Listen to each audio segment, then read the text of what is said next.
Here's an introduction into getting started with Logic Pro. First thing you want to do is open the program, go up to File, New, and we are going to start with an audio only. We're going to ignore all of these details for right now. Create.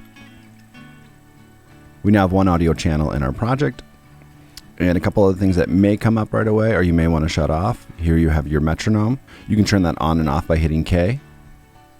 Now, as you also see, if you hover above one of these things, they're usually going to come up with, a quick key command. So metronome off with K.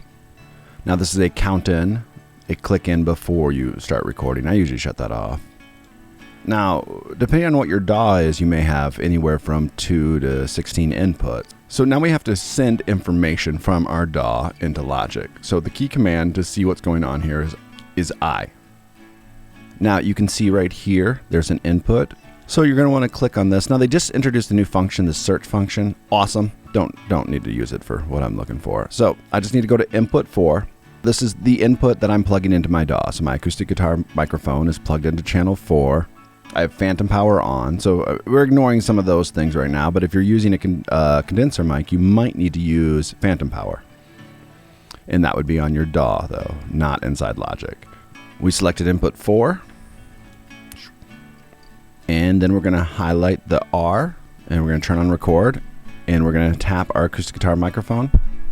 You could be running a line in, so just strum your guitar once and see if you have volume. So we have volume in, now we have to record. Now the key command for record is just R. And since I shut off a metronome and I shut off the count in, it's just going to go right into it. Now there's no click track or anything for us to practice with or play with yet, so we're just going to ignore some of those things and just do a quick sample and make sure we got a record in.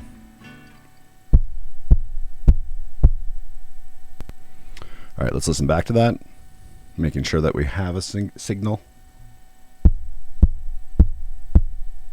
Signal was found. All right, let's delete that. So oftentimes when I start a new project, I like to start on 1. It makes the most sense. So I usually highlight measures like that. So let's turn our metronome on, and we're just going to record a quick acoustic guitar part, and then we'll dive into some more aspects in later videos. So the other thing that I'm going to do right now is I'm going to set up a loop. So you can highlight loop, just drag across this top bar here. But you can also press C. It'll turn the loop on or off. So it's off now, back to on. So we're going to do this 4 beats, and we're just going to play a very simplistic strum pattern. And I'm going to give myself 4 beats in. I can give myself 4 beats out.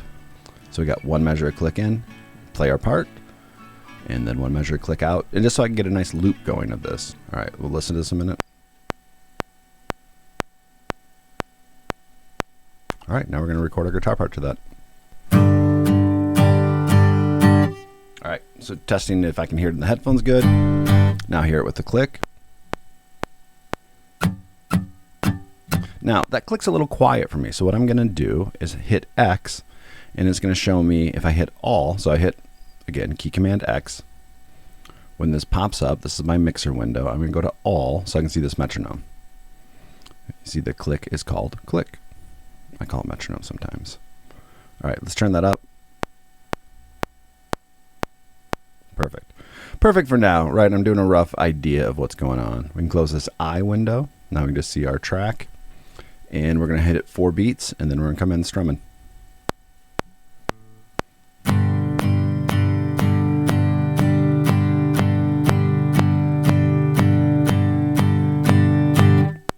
And then it's going to come back around.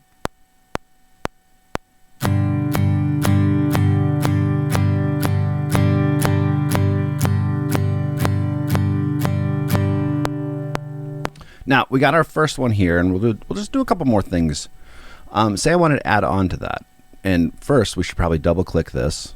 So click our track window, and let's name this. We're just gonna name this AC for acoustic. We don't have a lot of time in the studio. We gotta get stuff done. Now, if I want another track that's the same input, I can just hit Command D, and boom, I got a new acoustic track. So we'll call this lead. So we're still gonna have our 4 beats. We're still gonna hear this guitar in the mix. So let's just hear how loud this is gonna be. So it's a good volume for me to add another part to. So we'll wait for it to come back around. 1, 2, 3, 4. Oh, but if I want to record it, I have to hit R again. My bad.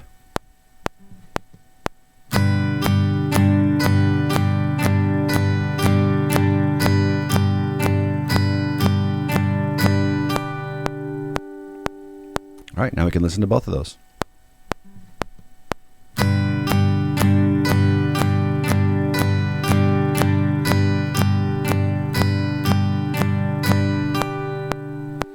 Now you can see my lead volume is kind of quiet. We can turn this guy on right here.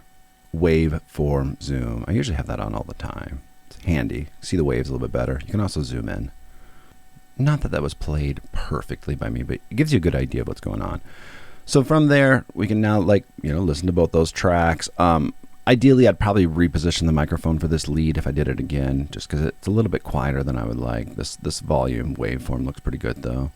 And then you could pan. You can, pan one guitar one way, one guitar the other way, as you can then adjust your volumes here. So say you wanted the acoustic guitar microphone, the lead part quieter, the strum part louder, and vice versa.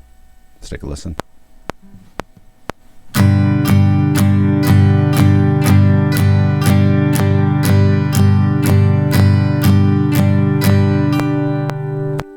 All right, well, I hope that helps you guys get started on Logic Pro. If you guys have any questions or comments, leave them below. If ideas for next video on Logic Pro tips, let me know.